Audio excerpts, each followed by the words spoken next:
ਵੱਡੀ ਲਾਪਰਵਾਹੀ ਐਂਬੂਲੈਂਸ ਨਾ ਮਿਲਣ ਕਾਰਨ ਦੋ ਪਰਿਵਾਰਾਂ ਨੂੰ ਸੌਂਪੀ ਕਰੋਨਾ ਮਰੀਜ਼ਾਂ ਦੀ ਮ੍ਰਿਤਕ ਦੇ ਪਰਿਵਾਰ ਵਾਲੇ ਆਟੋ ਅਤੇ ਰਿਕਸ਼ੇ ਦੇ ਵਿੱਚ ਡੈੱਡ ਬਾਡੀ ਲੈ ਕੇ ਪਹੁੰਚੇ ਸ਼ਮਸ਼ਾਨ ਘਾਟ। ਪੰਜਾਬ 'ਚ ਕਰੋਨਾ ਦੀ ਬੇਕਾਬੂ ਰਫ਼ਤਾਰ ਕਾਰਨ ਅੱਜ ਹੋਰ ਵੀ ਸਖਤੀ। ਹੁਣ ਸ਼ਾਮ 6 ਵਜੇ ਤੋਂ ਲਾਗੂ ਹੋਵੇਗਾ ਨਾਈਟ ਕਰਫਿਊ। ਵੀਕਐਂਡ ਲਾਕਡਾਊਨ ਦਾ ਵੀ ਐਲਾਨ। ਪੰਜਾਬ 'ਚ ਡਰਾ ਰਿਹਾ ਕਰੋਨਾ ਨਾਲ ਮੌਤਾਂ ਦਾ ਅੰਕੜਾ। ਪਹਿਲੀ ਵਾਰ ਇੱਕ ਦਿਨ ਦੇ ਵਿੱਚ ਕਰੀਬ 100 ਲੋਕਾਂ ਦੀ ਮੌਤ, 6000 ਤੋਂ ਵੱਧ ਨਵੇਂ ਕੇਸ। ਕੋਰੋਨਾ ਸੰਕਟ ਨੂੰ ਲੈ ਕੇ ਅੱਜ ਸੁਪਰੀਮ ਕੋਰਟ ਦੇ ਵਿੱਚ ਅਹਿਮ ਸੁਣਵਾਈ। ਕੇਂਦਰ ਸਰਕਾਰ ਦੇ ਸਕਦੀ ਹੈ ਆਪਣਾ ਜਵਾਬ। ਅਦਾਲਤ ਨੇ ਮਹਾਮਾਰੀ ਦੇ ਨਾਲ ਨਜਿੱਠਣ ਦਾ ਮੰਗਿਆ ਸੀ ਕੌਮੀ ਪਲਾਨ। ਵੈਕਸੀਨ ਦੀ ਕੀਮਤ ਘਟਾਉਣ ਨੂੰ ਲੈ ਕੇ ਐਕਸ਼ਨ ਦੇ ਵਿੱਚ ਕੇਂਦਰ ਸਰਕਾਰ। ਸੀਰਮ ਇੰਸਟੀਚਿਊਟ ਅਤੇ ਭਾਰਤ ਬਾਇਓਟੈਕ ਨੂੰ ਦਿੱਤੇ ਨਿਰਦੇਸ਼, ਰੇਟ ਰਿਵਿਊ ਕਰਨ ਦੇ ਲਈ ਕਿਹਾ। ਬੇਅਦਬੀ ਗੋਲੀकांड ਨੂੰ ਲੈ ਕੇ ਕਾਂਗਰਸ ਚ ਪਚਾਲ। ਸੂਤਰਾਂ ਦੇ ਹਵਾਲੇ ਤੋਂ ਖਬਰ। ਰੰਧਾਵਾ ਤੇ ਜਾਖੜ ਨੇ ਕੈਬਨਿਟ ਮੀਟਿੰਗ ਦੇ ਵਿੱਚ ਦਿੱਤਾ ਅਸਤੀਫਾ, ਪਰ ਕੈਪਟਨ ਨੇ ਕੀਤਾ ਨਾ ਮਨਜ਼ੂਰ। ਅਸਤੀਫਾ ਫਾੜ ਕੇ ਸੁੱਟਿਆ। ਨਵੇਂ ਸਿਰੇ ਤੋਂ ਹੋਵੇਗੀ ਕੋਟਪੁਰਾ ਗੋਲੀकांड ਦੀ ਜਾਂਚ। ਕੈਬਨਿਟ ਨੇ ਨਵੀਂ ਐਸਆਈਟੀ ਦੇ ਗਠਨ ਨੂੰ ਦਿੱਤੀ ਮਨਜ਼ੂਰੀ, ਪਰ ਹਾਈ ਕੋਰਟ ਦੇ ਫੈਸਲੇ ਨੂੰ ਵੀ ਚੁਣੌਤੀ ਦੇਣ ਦੀ ਤਿਆਰੀ। ਜ਼ਮਾਨਤ ਮਿਲਣ ਤੋਂ ਬਾਅਦ ਦੀਪ ਸਿੱਧੂ ਤਿਹਾੜ ਜੇਲ੍ਹ ਤੋਂ ਰਿਹਾ। ਦੇਰ ਰਾਤ ਗੁਰਦੁਆਰਾ ਰਕਾਬਗੰਜ ਸਾਹਿਬ ਹੋਏ ਨਤਮਸਤਕ। ਲਾਲ ਕਿਲਾ ਹਿੰਸਾ ਮਾਮਲੇ 'ਚ ਦੀਪ ਸਿੱਧੂ ਦੀ ਹੋਈ ਸੀ ਗ੍ਰਿਫਤਾਰੀ। ਗੈਂਗਸਟਰ ਲਾਰੈਂਸ ਬਿਸ਼ਨੋਈ ਤੋਂ ਅੱਜ ਮੁੜ ਤੋਂ ਪੁੱਛ ਪੜਤਾਲ ਨਹੀਂ ਕਰ ਸਕੇਗੀ ਪੰਜਾਬ ਪੁਲਿਸ। ਦਿੱਲੀ ਪੁਲਿਸ ਨੇ ਕਿਸੇ ਹੋਰ ਮਾਮਲੇ 'ਚ ਪ੍ਰੋਡਕਸ਼ਨ ਵਾਰੰਟ ਤੇ ਲਿਆ।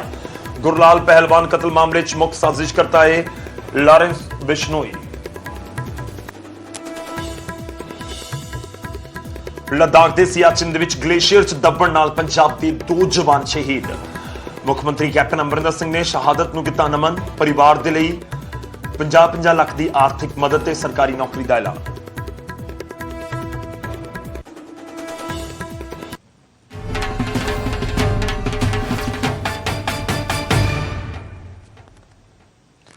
ਸਤਿ ਸ੍ਰੀ ਅਕਾਲ, ਸਵਾਗਤ ਹੈ। ਗੌਰਵ ਸ਼ੁਕਲਾ ਮੈਂ ਹਾਂ ਤੁਹਾਡੇ ਨਾਲ। ਬੁਲੇਟਿਨ ਦਾ ਆਗਾਜ਼ ਕਰਨ ਜਾ ਰਹੇ ਹਾਂ ਲੁਧਿਆਣਾ ਤੋਂ। ਇੱਕ ਵੱਡੀ ਖਬਰ ਹੈ ਅਣਗਹਿਲੀ ਲਾਪਰਵਾਹੀ ਪ੍ਰਸ਼ਾਸਨ ਦੀ, ਹਸਪਤਾਲ ਪ੍ਰਸ਼ਾਸਨ ਦੀ।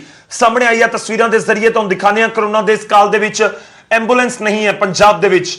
ਇੱਕ ਵੱਡਾ ਸਵਾਲ ਇਸ ਕਰਕੇ ਵੀ ਹੈ ਕਿਉਂਕਿ ਇੱਕ ਪ੍ਰੋਟੋਕਾਲ ਬਣਾਇਆ ਗਿਆ ਕਿ ਜਿਨ੍ਹਾਂ ਦੀ ਮੌਤ ਹੋ ਰਹੀ ਹੈ ਕਰੋਨਾ ਦੀ ਵਜ੍ਹਾ ਦੇ ਨਾਲ, ਇੱਕ ਪ੍ਰੋਟੋਕਾਲ ਦੇ ਤਹਿਤ ਹੀ ਉਹਨਾਂ ਦਾ ਅੰਤਿਮ ਸੰਸਕਾਰ ਕੀਤਾ ਜਾਵੇਗਾ। ਪਰ ਲੁਧਿਆਣਾ ਤੋਂ ਇਹ ਪੂਰਾ ਹੈਰਾਨ ਕਰਨ ਵਾਲਾ ਮਾਮਲਾ ਸਾਹਮਣੇ ਆਇਆ ਹੈ। ਤੁਹਾਨੂੰ ਦੱਸ ਦਈਏ ਕਿ ਲੁਧਿਆਣਾ 'ਚ ਹਸਪਤਾਲ ਦੇ ਵੱਲੋਂ, ਹਸਪਤਾਲ ਪ੍ਰਸ਼ਾਸਨ ਦੇ ਵੱਲੋਂ ਇਹ ਵੱਡੀ ਲਾਪਰਵਾਹੀ ਕੀਤੀ ਗਈ ਹੈ। ਕੋਰੋਨਾ ਮਰੀਜ਼ਾਂ ਦੀ ਮ੍ਰਿਤਕ ਦੇਹ ਨੂੰ ਲੈ ਕੇ ਇਹ ਲਾਪਰਵਾਹੀ ਹੋਈ ਹੈ। ਐਂਬੂਲੈਂਸ ਨਾ ਹੋਣ ਕਰਕੇ ਪਰਿਵਾਰਾਂ ਨੂੰ ਡੈੱਡ ਬਾਡੀ ਸੌਂਪ ਦਿੱਤੀ ਗਈ। 2 ਕੋਰੋਨਾ ਮਰੀਜ਼ਾਂ ਦੀ ਡੈੱਡ ਬਾਡੀ ਪਰਿਵਾਰਾਂ ਨੂੰ ਸੌਂਪੀ ਗਈ ਹੈ। ਪਰਿਵਾਰ ਆਟੋ ਅਤੇ ਫਿਰ ਰਿਕਸ਼ੇ ਦੇ ਵਿੱਚ ਆਪਣੇ ਪਰਿਵਾਰਕ ਮੈਂਬਰ ਦੀ ਮ੍ਰਿਤਕ ਦੇ ਲੈ ਕੇ ਸ਼ਮਸ਼ਾਨ ਘਾਟ ਪਹੁੰਚੇ ਨੇ। ਇਹ ਇਸ ਸਮੇਂ ਦੀ ਸਥਿਤੀ ਹੈ ਤੇ ਦੱਸਣ ਦੇ ਲਈ ਜ਼ਰੂਰੀ ਵੀ ਹੈ ਕਿਉਂਕਿ ਇੱਕ ਪਾਸੇ ਦਾਅਵੇ ਬਹੁਤ ਸਾਰੇ ਨੇ ਪਰ ਦੂਜੇ ਪਾਸੇ ਤਸਵੀਰ ਵੀ ਹੈ। ਤੇ ਸਵਾਲ ਬਹੁਤ ਸਿੱਧਾ ਜਿਹਾ ਕਿ ਆਖਿਰ ਇੰਨੀ ਵੱਡੀ ਲਾਪਰਵਾਹੀ ਕਿਵੇਂ, ਕੌਣ, ਕਿਉਂ ਕਰ ਸਕਦਾ ਹੈ। ਤੇ ਤੁਹਾਨੂੰ ਦੱਸ ਦਈਏ ਕਿ ਲੁਧਿਆਣਾ ਦਾ ਇਹ ਪੂਰਾ ਮਾਮਲਾ ਦੱਸਿਆ ਜਾ ਰਿਹਾ। ਲੁਧਿਆਣਾ ਦੇ ਵਿੱਚ 2 ਕਰੋਨਾ ਪੇਸ਼ੈਂਟਸ ਜਿਨ੍ਹਾਂ ਨੂੰ ਬਚਾਇਆ ਨਹੀਂ ਜਾ ਸਕਿਆ, ਉਹਨਾਂ ਦੀ ਮੌਤ ਹੋ ਗਈ।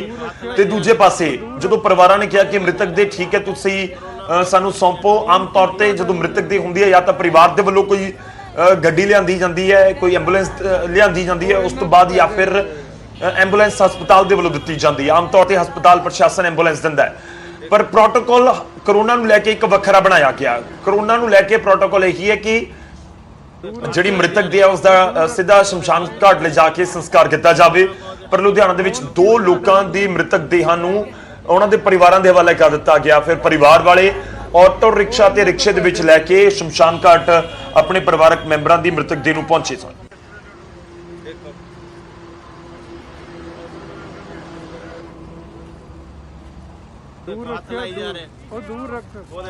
ਤੇ ਤਸਵੀਰਾਂ ਜ਼ਰੂਰ ਚਿੰਤਾ ਨੂੰ ਵਧਾਉਣ ਵਾਲੀਆਂ ਨੇ। ਦੂਜੇ ਪਾਸੇ ਦਾਅਵਿਆਂ ਦੇ ਉੱਤੇ ਵੀ ਸਵਾਲ ਚੁੱਕਦੀਆਂ ਨੇ ਕਿ ਆਖਿਰ ਕਿਸ ਤਰੀਕੇ ਦੇ ਪ੍ਰਬੰਧ ਨੇ।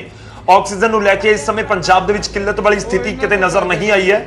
ਅੰਮ੍ਰਿਤਸਰ ਦੇ ਵਿੱਚ ਜ਼ਰੂਰ ਕੁਝ ਮਰੀਜ਼ਾਂ ਦੀ ਮੌਤ ਹੋਈ ਸੀ, ਪਰ ਦੂਜੇ ਪਾਸੇ ਇੰਤਜ਼ਾਮ ਤਾਂ ਹਰ ਕਿਸੇ ਚੀਜ਼ ਦਾ ਚਾਹੀਦਾ। ਇੰਤਜ਼ਾਮ ਚਾਹੀਦਾ ਹਸਪਤਾਲ ਦੇ ਵਿੱਚ ਬੈੱਡ ਦਾ, ਇੰਤਜ਼ਾਮ ਚਾਹੀਦਾ ਹੈ ਆਕਸੀਜਨ ਦੀ ਮਾਤਰਾ ਦਾ, ਆਕਸੀਜਨ ਸਪਲਾਈ ਦਾ ਇੰਤਜ਼ਾਮ ਚਾਹੀਦਾ, ਐਂਬੂਲੈਂਸ ਦਾ ਇੰਤਜ਼ਾਮ, ਇਸ ਪੂਰੇ ਪ੍ਰੋਟੋਕਾਲ ਦਾ ਵੀ ਚਾਹੀਦਾ ਕਿਉਂਕਿ ਜੇਕਰ ਕਿਸੇ ਦੀ ਮੌਤ ਕਰੋਨਾ ਦੀ ਵਜ੍ਹਾ ਦੇ ਨਾਲ ਹੋ ਗਈ ਤਾਂ ਫਿਰ ਦੂਜੇ ਪਾਸੇ ਪਰਿਵਾਰ ਇਸ ਤੋਂ ਸੁਰੱਖਿਅਤ ਰਹਿਣ।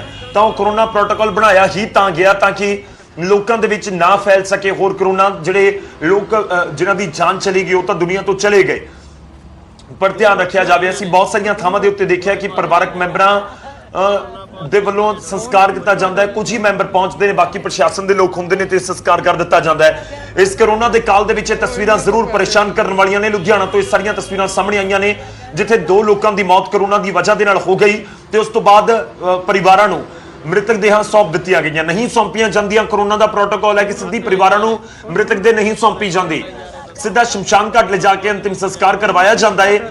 ਜਿਹੜੇ ਲੋਕਾਂ ਦੀ ਜਾਨ ਚਲੀ ਜਾਂਦੀ ਹੈ ਕਰੋਨਾ ਦੀ ਵਜ੍ਹਾ ਦੇ ਨਾਲ, ਪਰ ਇਸ ਵਿਚਾਲੇ ਮ੍ਰਿਤਕ ਦੇਹਾਂ ਪਰਿਵਾਰਾਂ ਨੂੰ ਸੌਂਪ ਦਿੱਤੀਆਂ ਗਈਆਂ ਤੇ ਸੌਂਪੀਆਂ ਵੀ ਇਸ ਤਰੀਕੇ ਦੇ ਨਾਲ ਕਿ ਉਹਨਾਂ ਕੋਲ ਕੋਈ ਐਂਬੂਲੈਂਸ ਨਹੀਂ ਸੀ, ਕੋਈ ਸਾਧਨ ਨਹੀਂ ਸੀ ਕਿ ਇਸ ਮ੍ਰਿਤਕ ਦੇਹਾਂ ਨੂੰ ਪਰਿਵਾਰ ਸ਼ਮਸ਼ਾਨ ਘਾਟ ਤੱਕ ਲੈ ਕੇ ਜਾ ਸਕਣ। ਤੇ ਉਸ ਤੋਂ ਬਾਅਦ ਫਿਰ ਪਰਿਵਾਰਾਂ ਨੇ ਕੀ ਕੀਤਾ, ਇਹ ਜਿਹੜੇ ਪ੍ਰਵਾਸੀ ਵੀ ਲੱਗ ਰਹੇ ਨੇ ਪਰਿਵਾਰ ਤੇ ਇਹਨਾਂ ਦੇ ਵੱਲੋਂ ਆਟੋ ਰਿਕਸ਼ਾ ਤੇ ਰਿਕਸ਼ਾ ਦੇ ਉੱਤੇ ਲੈ ਕੇ ਫਿਰ ਆਪਣੇ ਪਰਿਵਾਰਕ ਮੈਂਬਰ ਨੂੰ ਜੋ ਇਸ ਦੁਨੀਆ ਤੋਂ ਚਲਾ ਗਿਆ ਉਸ ਦੀ ਮ੍ਰਿਤਕ ਦੇਹ ਨੂੰ ਇਹ ਸ਼ਮਸ਼ਾਨ ਘਾਟ ਪਹੁੰਚੇ ਤੇ ਜਿਹੜੇ ਅੰਤਿਮ ਰਸਮਾਂ ਨਿਭਾਈਆਂ ਗਈਆਂ।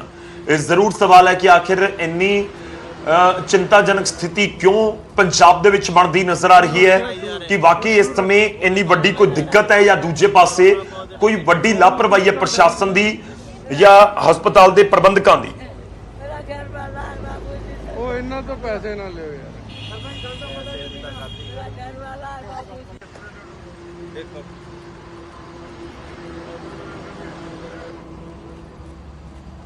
ਐਂਬੂਲੈਂਸ ਵਾਸਤੇ ਇੰਨੀ ਦੁਰਘਟਨਾ ਮਿਲੀ ਹੈ ਜੋ ਕਿ ਅਸੀਂ ਰੇੜੇ ਤੇ ਆਪਣੇ ਲਾਸ਼ ਨੂੰ ਲੈ ਕੇ ਆਏ ਹਾਂ ਆਪਣੇ ਮਾਤਾ ਜੀ ਨੂੰ। ਸਾਡੀ ਤਾਈ ਇਹਦੀ ਜ਼ਿੰਮੇਵਾਰੀ ਸਾਰੀ ਸਰਕਾਰ ਦੀ ਹੋਣੀ ਚਾਹੀਦੀ ਹੈ ਜੋ ਕਿ ਸਾਡੇ ਕੋਲ ਇੰਨੇ 3500 ਪੈਸੇ ਮੰਗ ਰਹੇ ਆ, ਯਾਰ ਕੋਈ 3500 ਕੋਈ ਕਿੰਨੇ ਮੰਗ ਰਿਹਾ ਹੈ। ਜਿਸ ਤਰ੍ਹਾਂ ਸਹੂਲਤਾਂ ਰਹਿਣਗੇ ਤੇ ਗਰੀਬ ਲੋਕ ਆਪਣੀ ਡੈੱਡ ਬੋਡੀਜ਼ ਘਰ ਦੀ ਡੈੱਡ ਬੋਡੀਜ਼ ਨੂੰ ਦੁੱਖਾਂ ਤਕਲੀਫ ਨਾਲ ਕਿੱਥੇ ਲੈ ਕੇ ਜਾਣਗੇ। ਇੱਕ ਸੰਸਕਾਰ ਆਇਆ ਸੀਗਾ ਆਟੋ ਦੇ ਵਿੱਚ ਤੇ ਉਹਦੇ ਵਿੱਚ ਇਹ ਸੀਗਾ ਕਿ ਉਹਨਾਂ ਦੇ ਕੁਝ ਪਰਿਵਾਰ ਦੇ ਬੰਦੇ ਸੀਗੇ ਜਿਹੜੇ ਤਾਂ ਵਿਦਆਊਟ ਕੋਈ ਐਸਾ ਉਹਨਾਂ ਨੂੰ ਪਤਾ ਹੀ ਨਹੀਂ ਸੀ, ਵਿਚਾਰੇ ਗਰੀਬ ਪਰਿਵਾਰ ਦੇ ਸੀਗੇ ਜਿਹੜੇ ਝੁੱਗੀ ਝੋਂਪੜੀ ਵਾਲੇ ਹੁੰਦੇ ਆ ਵਿਚਾਰੇ, ਉਹਨਾਂ ਵਿੱਚੋਂ ਸੀਗੇ ਜੀ ਉਹ।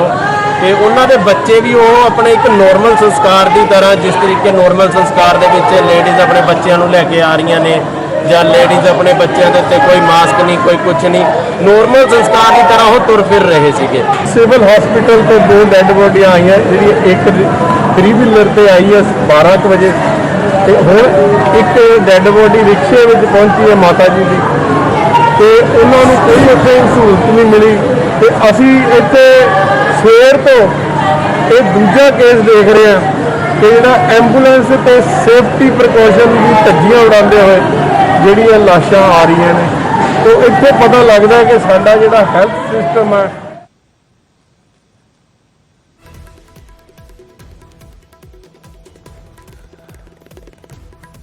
ਤੇ ਪੂਰੀ ਸਥਿਤੀ ਦੱਸਣ ਦੇ ਲਈ ਕਾਫੀ ਹੈ ਕਿ ਹਸਪਤਾਲ ਪ੍ਰਬੰਧਕਾਂ ਦੀ ਕਿੰਨੀ ਵੱਡੀ ਲਾਪਰਵਾਹੀ ਹੋਏਗੀ, ਪਰ ਸਵਾਲ ਇਹ ਵੀ ਹੈ ਕਿ ਆਖਿਰ ਇਸ ਤਰੀਕੇ ਦੀ ਨੌਬਤ ਕਿਉਂ ਆਈ ਕਿ ਹਸਪਤਾਲ ਦੇ ਵਿੱਚ ਨਹੀਂ ਸੀ ਐਂਬੂਲੈਂਸ ਨਹੀਂ ਦਿੱਤੀ ਗਈ ਜਾਂ ਕੋਈ ਵੱਡੀ ਲਾਪਰਵਾਹੀ ਇਸ ਹਸਪਤਾਲ ਦੇ ਵੱਲੋਂ ਵਰਤੀ ਗਈ ਹੈ, ਕਿਉਂਕਿ ਕਰੋਨਾ ਦਾ ਜੋ ਪ੍ਰੋਟੋਕਾਲ ਹੈ ਉਹ ਤਾਂ ਫੋਲੋ ਕਰਨਾ ਹੋਏਗਾ। ਮ੍ਰਿਤਕ ਦੇਹਾਂ ਨੂੰ ਲੈ ਕੇ ਸੰਸਕਾਰ ਕਰਨ ਨੂੰ ਲੈ ਕੇ ਕਰੋਨਾ ਦਾ ਪੂਰਾ ਪ੍ਰੋਟੋਕਾਲ ਬਣਾਇਆ ਗਿਆ ਤਾਂ ਕਿ ਬਿਮਾਰੀ ਹੋਰ ਨਾ ਫੈਲੇ, ਪਰਿਵਾਰਕ ਮੈਂਬਰ ਵੀ ਉਸ ਦੀ ਲਪੇਟ ਦੇ ਵਿੱਚ ਨਾ ਆਉਣ। ਸਿੱਧਾ ਰੁਕ ਕਰਦੇ ਹਾਂ ਲੁਧਿਆਣਾ ਤੋਂ। ਇਸ ਸਮੇਂ ਸਾਡੇ ਸਹਿਯੋਗੀ ਸਾਡੇ ਨਾਲ ਜਸਵੀਰ ਬਰਾੜ ਜੁੜ ਰਹੇ ਨੇ। ਜਸਵੀਰ, ਕੀ ਕੁਝ ਤੁਹਾਡੇ ਕੋਲ ਜਾਣਕਾਰੀ ਹੈ ਇਸ ਪੂਰੇ ਮਾਮਲੇ ਦੇ ਵਿੱਚ? ਹਸਪਤਾਲ ਪ੍ਰਬੰਧਕਾਂ ਦਾ ਤਰਕ ਵੀ ਜਾਣਨਾ ਚਾਹਾਂਗੇ, ਉਹਨਾਂ ਦੇ ਵੱਲੋਂ ਕੀ ਕਿਹਾ ਜਾ ਰਿਹਾ, ਕਿਉਂਕਿ ਕਿਸੇ ਦੀ ਮ੍ਰਿਤਕ ਦੇ ਆਟੋ ਰਿਕਸ਼ਾ ਜਾਂ ਫਿਰ ਰਿਕਸ਼ਾ ਦੇ ਵਿੱਚ ਸ਼ਮਸ਼ਾਨ ਘਾਟ ਪਹੁੰਚੇ ਤਾਂ ਉਹ ਜ਼ਰੂਰ ਚਿੰਤਾ ਨੂੰ ਵਧਾਉਂਦੀ ਵੀ ਹੈ ਤੇ ਸਵਾਲ ਵੀ ਪ੍ਰਬੰਧਕਾਂ ਦੇ ਉੱਤੇ ਜ਼ਰੂਰ ਖੜੇ ਹੁੰਦੇ ਨੇ। ਜਸਵੀਰ।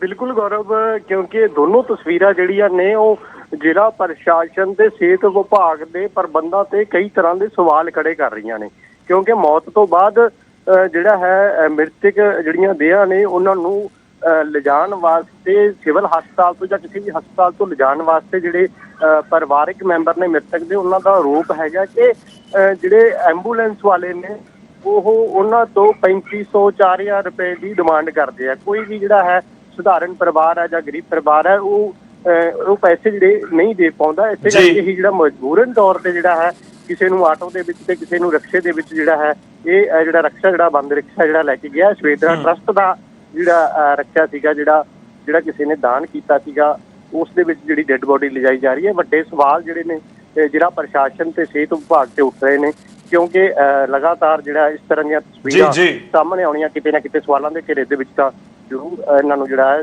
ਜ਼ਿਲ੍ਹਾ ਪ੍ਰਸ਼ਾਸਨ ਨੂੰ ਖੜਾ ਕਰਦੀਆਂ ਨੇ। ਠੀਕ ਹੈ, ਸ਼ੁਕਰੀਆ, ਧੰਨਵਾਦ ਸਾਡੇ ਨਾਲ ਜੁੜਨ ਦੇ ਲਈ ਜਸਵੀਰ। ਇਸ ਪੂਰੀ ਗੱਲਬਾਤ ਦੇ ਲਈ ਬਹੁਤ ਅਹਿਮ ਪੁਆਇੰਟਸ ਨੇ ਇਸ ਪੂਰੇ ਮਾਮਲੇ ਦੇ ਵਿੱਚ ਕਿ ਬਾਕੀ ਪਰਿਵਾਰ ਦੇ ਵੱਲੋਂ ਜਿਹੜੇ ਐਡਮਿਨਿਸਟ੍ਰੇਸ਼ਨ ਦੇ ਨਾਲ ਸੰਪਰਕ ਕੀਤਾ ਗਿਆ ਜਾਂ ਨਹੀਂ। ਹਾਲਾਂਕਿ ਉਸ ਸਥਿਤੀ ਦੇ ਵਿੱਚ ਪਰਿਵਾਰ ਉਸ ਸਮੇਂ ਨਹੀਂ ਹੁੰਦੇ ਜਦੋਂ ਇੰਨੀ ਵੱਡੀ ਘਟਨਾ ਕਿਸੇ ਦੇ ਨਾਲ ਵਾਪਰ ਜਾਵੇ। ਪਰ ਦੂਜੇ ਪਾਸੇ ਜਿਹੜਾ ਇਹ ਹਸਪੀਟਲ ਹੈ ਉਹਨਾਂ ਦੀ ਜਵਾਬਦੇਹੀ ਤਾਂ ਤੈਅ ਹੋਣੀ ਜ਼ਰੂਰ ਹੈ ਕਿ ਆਖਿਰ ਇਸ ਤਰੀਕੇ ਦੇ ਹਾਲਾਤ ਕਿਉਂ ਬਣ ਗਏ, ਕਿ ਜੇਕਰ ਐਂਬੂਲੈਂਸ ਨਹੀਂ ਸੀ ਤਾਂ ਕੁਝ ਸਮਾਂ ਇੰਤਜ਼ਾਰ ਕਰਕੇ ਫਿਰ ਨਹੀਂ ਭੇਜਿਆ ਜਾ ਸਕਦਾ ਸੀ ਮ੍ਰਿਤਕ ਦੇਹਾਂ ਨੂੰ। ਤੇ ਦੂਜਾ ਸਵਾਲ ਇਹ ਵੀ ਹੈ ਕਿ ਹਸਪਤਾਲ ਪ੍ਰਬੰਧਕਾਂ ਨੇ ਐਡਮਿਨਿਸਟ੍ਰੇਸ਼ਨ ਦੇ ਨਾਲ ਸੰਪਰਕ ਕੀਤਾ ਕਿ ਦੇਖੋ ਇਹ 2 ਡੈਡ ਬਾਡੀਜ਼ ਨੇ, ਮ੍ਰਿਤਕ ਦੇਹਾਂ ਨੇ, ਇਹਨਾਂ ਨੂੰ ਸੰਸਕਾਰ ਦੇ ਲਈ ਪ੍ਰੋਟੋਕਾਲ ਦੇ ਤਹਿਤ ਲੈ ਕੇ ਜਾਣਾ ਹੈ ਤੇ ਸਾਡੇ ਕੋਲ ਐਂਬੂਲੈਂਸ ਨਹੀਂ ਹੈ, ਤੁਸੀਂ ਇੰਤਜ਼ਾਮ ਕਰਕੇ ਦਿਵੋ। ਕਿ ਇੱਕ ਹਸਪੀਟਲ ਜਾਂ ਦੂਸਰੇ ਹਸਪੀਟਲ ਤੋਂ ਮਦਦ ਦੀ ਮੰਗ ਕੀਤੀ ਗਈ। ਇਸ ਸਮੇਂ ਜ਼ਰੂਰਤ ਇਹੀ ਹੈ ਕਿ ਅਸੀਂ ਸਾਰੇ ਇੱਕ ਦੂਜੇ ਦਾ ਸਾਥ ਦਈਏ, ਉਹ ਚਾਹੇ ਆਮ ਲੋਕਾਂ ਦੇ ਪੱਧਰ ਉੱਤੇ ਹੋਵੇ ਜਾਂ ਫਿਰ ਹਸਪੀਟਲਸ ਦੇ ਪੱਧਰ ਉੱਤੇ ਹੋਵੇ। ਪਰ ਦੇਖਣਾ ਹੋਏਗਾ ਇਸ ਪੂਰੇ ਮਾਮਲੇ ਦੇ ਵਿੱਚ ਹੁਣ ਅੱਗੇ ਪ੍ਰਸ਼ਾਸਨ ਕੀ ਐਕਸ਼ਨ ਲੈਂਦਾ ਹੈ।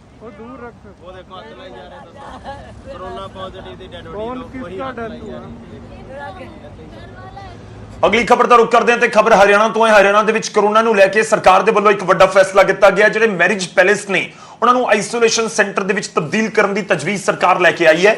ਯਾਨੀ ਆਉਣ ਵਾਲੇ ਦਿਨਾਂ 'ਚ ਜੇਕਰ ਜ਼ਰੂਰਤ ਪੈਂਦੀ ਹੈ ਤਾਂ ਫਿਰ ਮੈਰਿਜ ਪੈਲੇਸਿਸ ਨੂੰ, ਕਿਉਂਕਿ ਬਹੁਤ ਵੱਡੇ ਹੁੰਦੇ ਨੇ, ਕਈ ਏਕੜ ਦੇ ਵਿੱਚ ਮੈਰਿਜ ਪੈਲੇਸ ਫੈਲੇ ਹੁੰਦੇ ਨੇ, ਤਾਂ ਉਹਨਾਂ ਨੂੰ ਆਈਸੋਲੇਸ਼ਨ ਸੈਂਟਰ ਬਣਾਇਆ ਜਾਵੇਗਾ। ਹਰਿਆਣਾ ਸਰਕਾਰ ਦੇ ਵੱਲੋਂ ਇਹ ਫੈਸਲਾ ਲਿਆ ਗਿਆ ਹੈ।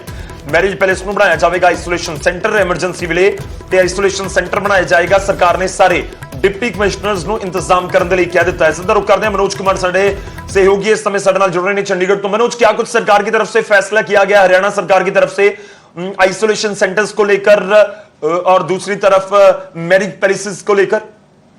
देखिए गौरव, जिस तरीके से संक्रमण बढ़ रहा है और बहुत बड़ी तादाद में रोजाना कोरोना के संक्रमित मरीज सामने आ रहे हैं, इसको देखते हुए हरियाणा सरकार फ्यूचर प्लानिंग कर रही है। दरअसल जिस गति से, जिस रेट के साथ पॉजिटिव मरीज सामने आ रहे हैं हरियाणा में, उसके हिसाब से अगर यही रेट रहा तो आगे वाले हफ्ते या 2 हफ्ते में स्थिति बहुत विकराल हो सकती है। और इसीलिए सरकार ने अभी एहतियातन आगे की प्लानिंग करनी शुरू कर दी है। इसी को लेकर कल क्राइसिस मैनेजमेंट की कमेटी हुई थी जिसको चेयर किया था चीफ सेक्रेटरी हरियाणा विजय वर्धन ने।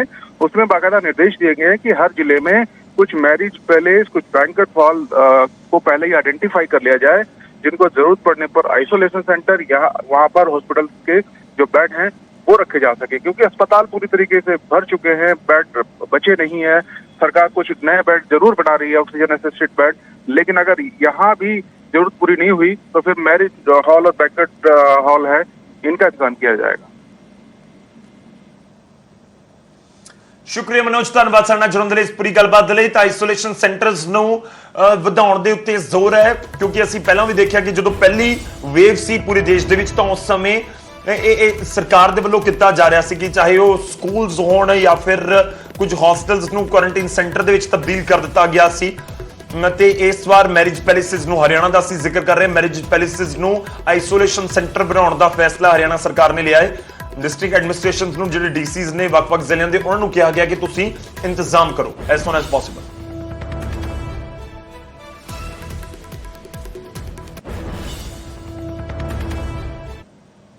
ਇੱਕ ਛੋਟੇ ਜਿਹੇ ਬ੍ਰੇਕ ਲਈ ਰੁਕ ਰਹੇ ਹਾਂ, ਵਾਪਸ ਆਵਾਂਗੇ ਕੁਝ ਹੋਰ ਖਬਰਾਂ ਦੇ ਨਾਲ।